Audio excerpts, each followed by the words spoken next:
신약성경 베드로 전서 3장 4절 말씀 함께 보겠습니다. 제 성경으로는 신약성경 379페이지입니다. 베드로 전서 3장 4절 말씀.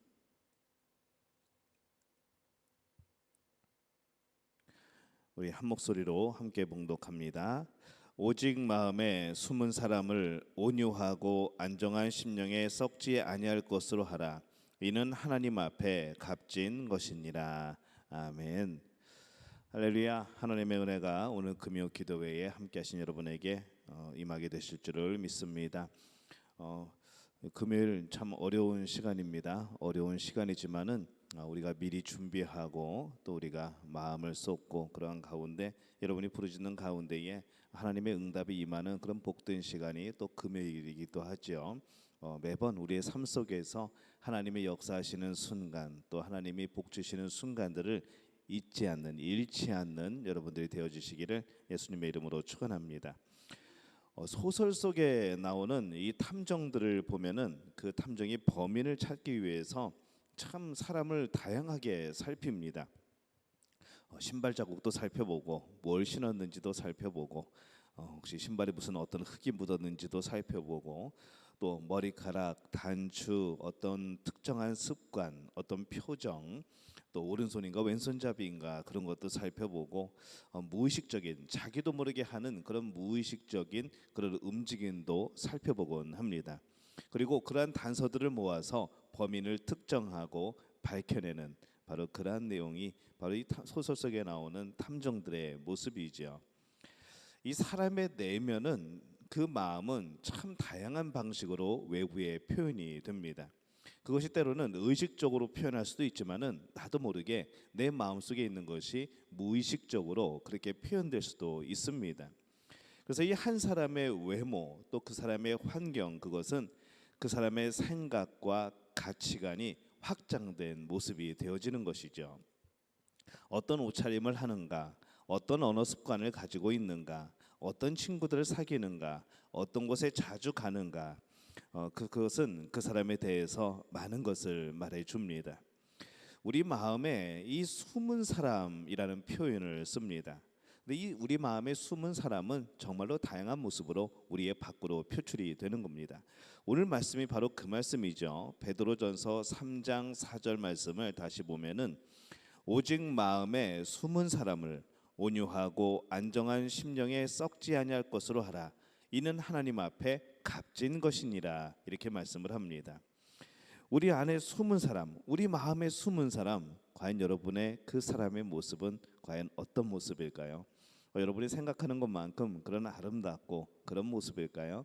아니면 우리 마음속에 숨은 그 사람은 정말로 겉으로는 깨끗하고 정말로 거룩하고 그렇지만은 진정한 그 모습은 정말 죄된 모습, 정말로 초라한 그런 모습이 아닌가 또 우리가 한번 살펴볼 필요가 있습니다. 여러분은 어떠신 것 같습니까? 예수님을 따르는 사람들은 주님께 그리고 그 예수님이 다스리시는 그 나라에 헌신했다는 이 확실한 증거를 삶에서 드러내야 합니다. 왜냐하면 그것이 그 사람의 마음속에 숨은 사람의 모습이기 때문에 그런 것이죠. 우리가 개인적인 시간에 기도하고 개인적인 시간에 성경 읽고 11조 예물을 드리고 그 11조를 세어가면서 하나님이 또 이렇게 복을 주셨다고 그렇게 감사한 마음으로 예물을 드리고 또 여러 가지 세상의 유혹에 저항하는 모습을 보일 때 만약에 그런 모습을 볼 수만 있다면은 이 사람들은 우리가 누구인지 우리의 정체성을 분명히 알게 될 겁니다. 그런데 대부분의 사람들은 우리의 이런 모습을 볼 수가 없습니다. 개인적인 기도 시간을 누가 보겠습니까? 우리가 성경 읽는 시간을 누가 알겠습니까? 우리가 11조 예물을 붙들고 이 감사함으로 드리는 그 모습을 어떻게 보겠습니까? 유혹에 저항하는 내 내면 속에서 그 죄에 대해서 거부하고 저항하고 거룩함으로 살아가려고 하는 그 전쟁을 누가 알 수가 있겠습니까? 그것만 볼 수 있다면은 우리가 누구인지 우리의 정체성이 뭔지를 알 수가 있을 텐데 사람들은 그런 모습을 전혀 볼 수가 없는 것이죠. 근데 이 사람들이 우리를 보는 모습은 대개 이런 모습입니다. 길거리에서 어떻게 걸어가는가, 어떤 옷을 입고 걸어가는가, 거래처에서 어떤 모습으로 어떤 자세로 그 거래에 임하는가, 마트에서 무엇을 담고 무엇을 내려놓고 또 어떤 생각으로 어떠한 마음으로 가고 있는가, 카페에서 우리는 무슨 이야기를 나누는가, 저 사람들의 표정은 어떠한 것인가, 회의실에서 정말 저 사람은 하나님의 자녀의 모습을 드러내고 있는가, 사무실 한편에서 정말 성실하게 그는 일하고 있는가, 교회 주차장에서 마음이 상한 일이 있어도 그것을 누르고 그냥 감사함으로 섬기는 이들의 그런 지시를 따라서 움직이고 있는가. 사람들이 보는 것은 대부분 이런 것들입니다. 우리가 개인적인 경건, 개인적인 신앙의 모습을 보는 것이 아니라 사람들이 볼 수 있는 것은 우리의 그런 마음속에 숨은 사람이 드러나는 모습, 이거를 보게 되는 것이죠. 그렇다면은 우리가 지금 제가 예로 들은 이런 모습에서 우리의 숨은 마음속에 숨은 그 사람이 드러나는 모습에서 여러분들은 과연 예수 그리스도를 증거할 수 있겠습니까? 과연 이 사람들이 어떻게 하면은 우리가 이 하나님의 명령에 따라서 이 땅에 복음을 전하는 하나님의 나라의 사람이라는 것을 과연 알 수 있을까 하는 그런 고민인 것이죠.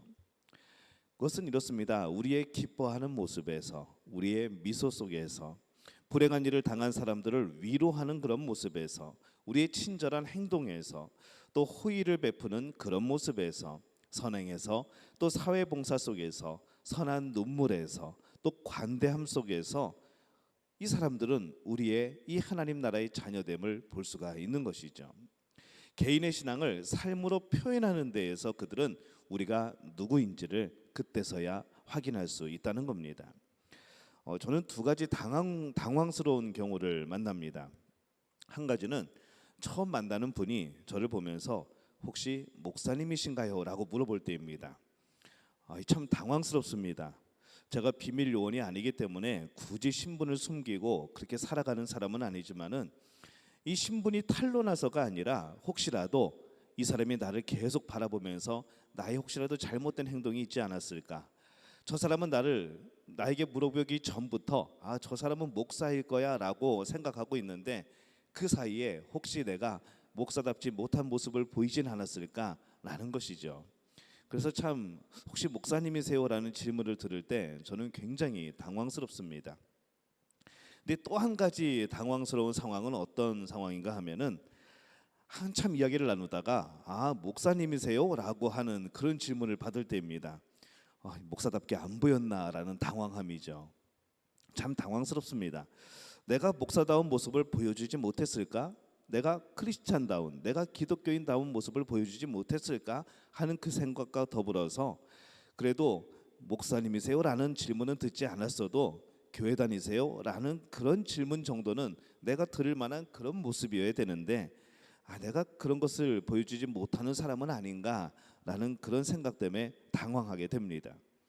결국에는 다 당황하게 되죠. 저를 알아봐도 당황하는 것이고 저를 못 알아봐도 당황하는 겁니다. 그것이 과연 어떻게 되면은 이것이 당황하지 않고 오히려 기쁨으로 받아들일 수 있을까요? 어떤 사람이 여러분에게 다가와서 좋은 의미에서 크리스찬이세요? 기독교인이세요? 교회 다니세요? 라고 물어본 경험이 여러분들에게는 있습니까? 이제 저의 이야기가 아니라 바로 여러분들의 이야기인 겁니다. 누군가 여러분 안에 있는 그 평안, 그 기쁨, 그 소망에 대한 이유를 물어본 적이 있느냐는 겁니다. 그런 사람이 있었냐는 것이죠. 너는 좀 다른 것 같아. 나도 너처럼 감사하고 그렇게 긍정적으로 생각하고 그렇게 기뻐하고 그렇게 삶에 만족하고 나도 그 방법 좀 알았으면 좋겠어. 교회 가면 그거 할 수 있는 거야? 나도 교회 좀 데려다 주어 라고 하는 그런 이야기 말입니다. 여러분 그런 이야기를 들어본 적 있습니까? 그래서 전도해 보신 적 있으십니까? 세상은 모든 매체를 동원하여서 이 그리스도인들을 부정적으로 묘사를 합니다. 아무리 잘한 일이라도 이상하게 어떤 언론만 가면은, 매체만 가면은 그것이 잘한 것이 아니라 못한 것이 되어버리는 것이죠. 당연히 사람들은 그리스도인들을 적대시합니다. 그러면서도 그 세상 사람들은 우리 안에서 무엇을 찾는가 하면은 진실함을 찾는 것이죠. 우리 안에서 성실함을 찾기를 원하고 있습니다.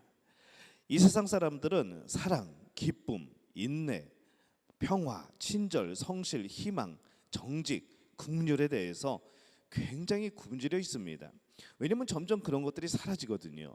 분명히 사랑인 줄 알았는데 사랑이 아니었고, 기쁨인 줄 알았는데 그것은 순간적인 거였고, 이것이 평화인 줄 알았는데 평화를 이루기 위하여서 점점 더 좋은 무기들을 만들어내고 있고, 인내인 줄 알았는데 그것이 내가 굴욕적으로 살아가는 모습이었고, 내가 친절한 줄 알았는데 내 안에는 그 친절한 겉모습과는 다르게 내 안에는 만족하지 못하는 이런 분노가 쌓여져 있고, 성실한다고 내가 성실하다고 생각을 했는데 그냥 나 자신을 위해서만 성실했고, 내가 희망이 있는 사람이라고 생각을 했는데 다른 사람과 비교해 보니까 나 역시 희망이 없는 사람이었고, 내가 정직하다고 생각을 했는데 내가 이익이 생길 때만 정직한 사람이었고, 내가 국률한 사람이라고 생각을 했는데 그냥 나를 내세우기 위한, 나를 나타내기 위한 그런 국률함은 아니었냐라는 겁니다. 근데 세상 사람들은 이런 마음을 가지고 살아갑니다. 이게 진짜인 줄 알았는데 아닌 것을 발견하는 것이죠. 그러면서 무엇을 바라보는가 하면은 이것을 가지고 있는 사람들이 바로 그리스도인들이 아닌가, 그리스도인들이 아닌가, 교회 다니는 사람들이 이런 사람들이 아닌가라는 것을 그 생각 속에서 발견하게 되는 겁니다. 우리에 대한 기대치가 굉장히 높죠. 실제로 우리의 모습은 어떨까요? 그 기대치에 이를 만한 그런 사람들일까요? 대부분 그렇지 못할 겁니다. 우리도 똑같습니다. 세상 사람들이 고민하는 거 많이 속고, 나는 이런 줄 알았는데 내 안에는 다른 것들이 있었고, 늘 그러면서 우리는 절망하고 좌절하고 또 회개하고 하나님 앞에 무릎 꿇고 그렇게 나오는 것이죠. 이 세상 사람들이 원하는 모든 것, 이상적인 그 모습들은 바로 그리스도인들이 가지고 있어야 되는 그러한 모습인 겁니다. 전도가 중요한 일이긴 합니다. 전도해야죠. 열심히 해야죠. 근데 그것으로 충분하지 않습니다. 개인적으로 은밀하게 주님을 섬기는 것만으로는 부족합니다. 우리는 이 땅에서 예수 그리스도를 따르는 사람들의 생활 양식을 드러내야 되는 그러한 사람들이기 때문인 것이죠. 전도는 내 상태가 어떻든 할 수 있습니다. 개인적으로 주님을 섬기는 건 뭐 얼마든지 할 수 있습니다. 근데 우리는 거기서 멈추는 것이 아니라 우리 안에 있는 이 기쁨과 평안과 소망과 긍휼, 인내, 사랑, 이런 것들을 생활 양식으로 보여줘야 되는 그런 사람이라는 것이죠. 빌립보서 2장 15절에는 그래서 이렇게 말씀을 합니다. 이는 너희가 흠이 없고 순전하여 어그러지고 거스르는 세대 가운데서 하나님의 흠없는 자녀로 세상에서 그들 가운데 빛들로 나타내며, 이렇게 말씀을 합니다. 하나님께서 우리에게 원하시는 이 사람의 모습이 나오죠. 흠이 없고 순전하여 빛들로 나타내며, 이게 하나님이 우리에게 원하시는 겁니다. 너 혼자 그냥 흠없이 조용히 살아, 너 혼자 순전하게 그냥 조용하게 살아, 너 혼자 그냥 그 안에서 좁은 데서 그냥 너가 볼 수 있는 빛만 비치고 살아가 아니라, 이 세상 속에서 흠이 없다고 너희들은 일컬음을 받아야 돼. 너희들은 순전하다고 세상 사람들로부터 인정받아야 돼. 너는 이 세상의 빛들로 나타나야 돼 라고 말씀하시는 것이죠. 어디에서 그것을 나타내야 됩니까? 어그러지고 거스르는 세대 그들 가운데서 우리가 이 모습으로 살아가야 된다는 것이죠. 우리는 이런 삶을 뭐라고 표현을 할 수 있을까요? 이 성경은 이것을 행동하는 믿음이라고 말씀을 합니다. 행동과 믿음, 행동하는 믿음인 것이죠. 이것을 또 다른 말로 뭐라고 우리가 설명할 수 있는가 하면은 균형입니다. 균형. 워라벨이라고 많이 단어가 나왔었죠. 내 일과 내 삶을 즐기는 것이 균형을 이루어야 된다. 그래서 무조건 열심히 일해서 돈 버는 것이 목표가 아니라, 일하면서 나는 그만큼 또 내 삶을 즐길 수 있는 그런 일들을 찾아가고 그런 직종들을 찾아가고 하는 그런 현대인의 모습을 말합니다. 균형을 이루고 싶어 하는 것이죠. 근데 우리의 이 삶과 우리의 믿음 사이에도 이 균형이 필요합니다. 참 이 균형이 중요한 것이죠. 이 아기들이 걸음마를 배울 때 처음에 뭐부터 시작할까요? 엎드리는 뒤집기부터 시작을 하죠. 똑바로 뉘어놓으면 자기가 뒤집습니다. 버둥버둥 하다가 결국 어느 날 뒤집어집니다. 뒤집어지면 뭐 할까요? 울어제끼죠. 생각보다 불편하거든요. 그러고 나서 뭘 할까요? 이제 고개를 들어야 됩니다. 근데 여러분 아시다시피 사람 몸에서 이 머리는 굉장히 무겁습니다. 그러니 어떤 일이 벌어질까요? 엎드려서 고개를 들었는데 힘이 딸립니다. 그러면은 힘을 빼버리죠. 그러면은 참 안타깝게도 그 코가 땅에 바닥에 부딪혀가지고 그것 때문에 또 웁니다. 점점 그렇게 하다가 이제 배밀이를 시작을 하죠. 다리로 열심히 배를 대고 밀어서 앞으로 전진을 합니다. 그러나 아직도 후진하는 법이나 방향 바꾸는 법은 배우지 못합니다. 드디어 물건을 잡고 벽에 가구들을 잡고 일어서죠. 그냥 단번에 일어서서 단번에 걸어갑니까? 그렇지 않습니다. 균형을 잡기 위해서 수없이 많은 실패를 경험을 합니다. 결국 그 균형을 배우면 그 아기는 걸어가는 것이죠. 여러분, 자녀들에게 자전거를 배울 때에, 가르칠 때에 부모들은 꼭 거짓말을 하게 됩니다. 거의 대부분 90% 이상이 이 거짓말은 꼭 하게 됩니다. 아이들이 뭐라고 할까요? 아빠 잡고 있지? 엄마 잡고 있지? 놓으면 안 돼 라고 말합니다. 그럼 여러분들은 그냥 자신 있게 거짓말을 합니다. 응, 잡고 있어 라고 말을 하는 것이죠. 근데 이미 여러분의 손은 뒤에 손잡이를 놓고 있습니다. 아이 혼자 가는 것이죠. 균형 잡으면서 가는 겁니다. 이 균형을 배우는 것, 삶의 많은 부분에서 그래서 이 균형은 참으로 중요합니다. 균형은 내가 서 있을 수 있는 능력이고 내가 앞으로 나아갈 수 있는 능력이기 때문에 그런 것이죠. 우리에게는 그래서 이 균형 잡힌 신앙도 굉장히 필요합니다. 믿음에 대해서 이 에베소서 말씀은 뭐라고 하는가 하면은 2장 8절에서 9절의 말씀에 보면은 너희는 그 은혜에 의하여 믿음으로 말미암아 구원을 받았으니 이것은 너희에게서 난 것이 아니요 하나님의 선물이라. 행위에서 난 것이 아니니 이는 누구든지 자랑하지 못하게 함이라. 이렇게 말씀을 합니다. 이 말씀대로 이해를 하면은 우리는 착하게 살고 선을 베풀고 희생하는 것으로 스스로의 노력으로는 절대로 구원을 얻을 수 없다고 말을 합니다. 이 말씀이 맞습니다. 절대로 행위로는 구원을 얻을 수 없지요. 근데 우리는 무슨 착각을 하는가 하면은 맞아, 내 행위로는 구원을 얻을 수 없어. 나는 그래서 내 믿음만을 붙들고 살아갈 거야. 행위가 아니라 내 마음속에 믿는 믿음 이것만 가지고 살아갈 거야 하고 생각을 합니다. 나를 위해서 개인적으로 많은 신앙에 투자를 하지요. 그것으로 끝입니다. 드러나는 삶이 없는 거죠. 세상 가운데서 흠이 없고 순전하여 빛들로 나타내는 이 삶이 없는 겁니다. 믿음은 좋습니다. 그러나 이 교회 밖만 벗어나게 되면은, 교회 문만 나가게 되면은 누가 크리스찬인지, 누가 하나님의 자녀인지, 누가 흠이 없고 순전하고 빛의 자녀들인지 알 수가 없는, 찾을 수가 없는 그런 모습이 되어버립니다. 이게 윌린가 월린가 기억이 안 납니다. 윌린가요 월린가요? 똑같은 조그만 이 큰 그림책에 수백 명의 사람이 있습니다. 그 중에 월리라고 제가 기억이 나는데 월린가 윌린가 잘 모르겠습니다만은 그 아이를 찾는 거죠. 근데 그 몇백 명 사이에 분명히 숨어 있습니다. 근데 너무나 비슷하고 다양한 행동들 가운데서 그를 찾기란 쉽지가 않습니다. 뭐 빨리 찾을 때는 빨리 찾지만은 도저히 못 찾을 때도 있는 것이죠.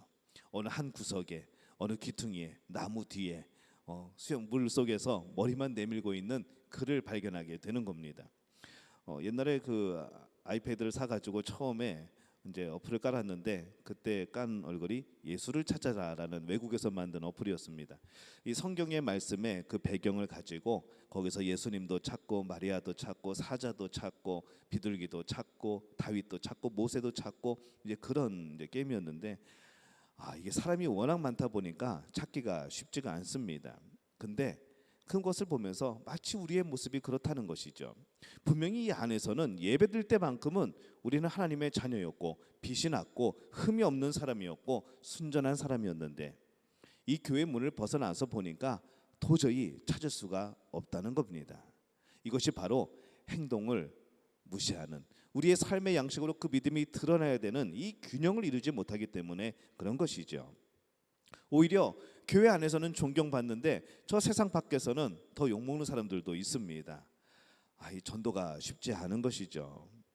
그래서 이 야고보 사도는 이렇게 말씀을 하죠. 야고보서 2장 14절에 보면은 내 형제들아 만일 사람이 믿음이 있노라 하고 행함이 없으면 무슨 유익이 있으리요 그 믿음이 능히 자기를 구원하겠느냐라고 말씀을 합니다. 그리고 2장 17절에는 이와 같이 행함이 없는 믿음은 그 자체가 죽은 것이라 이렇게 말씀을 하죠. 여기에 균형이 필요합니다. 우리가 이 말씀, 아까 에베소서 말씀하고 야고보서 말씀을 잘 살펴보면은 어떻게 성경이 이렇게 모순된 말씀을 할 수가 있습니까? 라고 말을 할 수 있습니다. 그러나 여러분들 성경 말씀 읽을 때 그 단어를 잘 살펴봐야 됩니다. 우리는 행위가 아닌 믿음으로 구원을 얻습니다. 그러나 그 믿음은 어떤 믿음이어야 되는가? 행동하는 믿음이어야 되는 것이죠. 여러분, 제가 지금 무슨 말을 했는지 여러분 다시 기억을 하십니까? 구원은 행위로 못 받습니다. 구원은 믿음으로 받는 겁니다. 하지만은 믿음이 있는 사람들은 그 행위가 나타나게 되어 있다는 것이죠. 행위로 구원을 받는다는 이야기가 아니었던 것이죠. 구원은 믿음으로 받는 겁니다. 하지만은 믿음은 그 행위를 수반하는 겁니다. 그래서 행동하는 믿음이라고 하는 것이죠. 행동하는 구원이 아니고 행동하는 믿음이라는 겁니다. 우리는 그 단어 하나를 놓쳐서 우리의 삶에서 예수님을 드러내지 못하고 이 교회 안에서만 거룩한, 이 교회 안에서만 성결한 그런 삶을 살았던 것이죠. 야고보 그 사도가 이것을 지적하고 있는 겁니다. 선행으로 구원을 받을 수는 없지만은 선행을 하도록 우리는 구원받았다는 것이죠. 여러분, 이 어감의 차이를 이해를 하시나요? 믿음은 우리의 구원의 근거입니다. 믿음으로 구원받습니다. 하지만 선행은 우리가 받은 구원을 표현하는 행동인 것이죠. 진정한 믿음은 그래서 예수 그리스도가 유일한 구원자이심을 믿고 일상생활에서 그분처럼 살아가는 겁니다. 그게 진정한 믿음으로 살아가는 삶의 모습인 것이죠. 야고보서에는 그러면 어떻게 살아야 됩니까? 어떻게 행동하는 믿음이 우리에게 예로 들 수가 있습니까? 라고 물어볼 때에 야고보서 전체에 그것을 설명을 합니다. 1장 2절에는 뭐라고 되어 있는가 하면은 시험을 당했을 때 긍정적인 태도를 갖게 해준다. 1장 12절에는 시험에 맞서도록 돕는다. 1장 27절에는 어려운 이들을 돌본다. 2장 5절에서 6절에는 가난한 자들을 존중한다. 2장 15절에서 16절에는 도움이 필요한 이들에게 옷과 음식을 제공한다. 3장 1절에서 12절에는 혀를 제어하고 절제한다. 4장 11절에는 남을 비방하지 않는다. 5장 9절에는 남을 원망하지 않는다. 5장 14절에는 병든 자들에게 관심을 갖는다. 5장 17절에는 간절히 기도한다. 이것이 믿음을 가진 자들의 행동하는 믿음의 모습이라는 겁니다. 구원받은 이들의 행동하는 모습이라는 것이죠. 야고보서를 읽으면은 바로 그것이 요약되어 있습니다. 어떻게 살아야지 내 믿음을 행동으로 드러낼까요? 여러분, 야고보서를 읽으시기를 바랍니다. 그 안에 다 나와 있습니다. 그것을 설명하기 위해서 야고보 사도가 그렇게 열심히 설명을 한 것이죠. 참 바라기는 우리 믿음의 성도들이 이런 균형 잡힌 믿음과 행동을 가진 그리스도인들이 되시기를 바랍니다. 한쪽으로 쏠리는 것이 아니라 그냥 무조건 믿음이면 돼라는 것이 아니라 세상에서 어떻게 살아가던 간에 나는 믿음이 있어, 믿음이면 돼라고 살아가는 것이 아니라 그 믿음을 가졌다면, 그 믿음으로 구원을 받았다면은 구원받은 자답게 이 세상에서도 흠이 없고 또 순전하게 빛들로 나타내는 삶을 살아야 된다는 겁니다. 이것이 진정한 그리스도인의 모습인 것이죠. 여러분의 삶은 어떻습니까? 어떤 모습으로 살아갑니까? 혹시 한쪽으로 치우치지는 않았는지요? 분명히 믿음은 있는데 무엇인가 만족스럽지 않은, 분명히 믿음은 있는데 뭔가를 내가 놓치고 살아가는 것 같은 그런 마음은 들지 않으셨습니까? 성령님께서 계속 뭔가 마음을 불편하게 하시고 두드리시는데 그것 무시하고 모든 나의 행동을 제어하고 계시진 않았습니까? 여러분, 오늘 이 밤에 우리가 기도하는 것이 바로 그러한 내용이어야 됩니다. 하나님, 나에게 믿음이 있음을 믿습니다. 하나님, 그 믿음 나에게 주신 것 믿습니다. 하나님의 선물로 내가 받았습니다. 이제는 그 믿음에 합당한 삶을 살게 도와주옵소서. 내가 믿음으로 구원을 받았는데 이제 행동하는 믿음이 되게 도와주옵소서. 구원받은 자의 삶이 내 세상을 살아가는 나의 모습 속에서 나타나게 도와주옵소서. 여러분, 이렇게 기도하시지 않겠습니까? 그렇게 살고 싶지 않으십니까? 그렇게 칭찬받고 하나님께 그렇게 상급받고 싶지 않습니까? 오늘 우리는 이것을 가지고 기도할 겁니다. 하나님, 내가 정말 하나님이 기뻐하시는 삶의 모습이 되게 도와주옵소서. 믿음을 살아내는 모습이 나타나게 도와주옵소서. 이 구원의 기쁨을 온몸으로 표현할 수 있는 그런 삶이 되게 도와주옵소서. 오늘 우리가 함께 그렇게 기도하게 될 때에 하나님께서 여러분의 삶을 주장하시고 만져주실 줄로 믿습니다. 이 복을 누리는 우리 믿음의 가족들이 되어지시기를 예수님의 이름으로 축원합니다.